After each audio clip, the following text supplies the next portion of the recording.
The best 7 foods to lower your blood pressure. There are several foods that can help to lower blood pressure naturally. Here are some examples. Leafy green vegetables. Leafy greens such as spinach, kale, and collard greens are high in potassium, which can help to reduce the effects of sodium on blood pressure. Berries. Berries like blueberries, raspberries, and strawberries are rich in flavonoids, which have been linked to lower blood pressure. Whole grains like brown rice, quinoa, and whole wheat bread are high in fiber, which can help to lower blood pressure. Fish like salmon, tuna, and sardines are high in omega-3 fatty acids, which can help to lower blood pressure.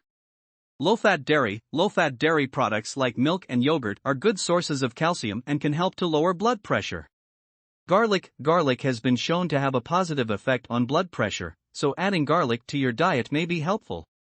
Dark chocolate contains flavonoids that can help to lower blood pressure, but make sure to choose dark chocolate with at least 70% cocoa solids and eat it in moderation. It's important to note that a healthy diet is just one part of an overall plan to manage blood pressure. If you have high blood pressure, you should talk to your doctor about the best treatment plan for you.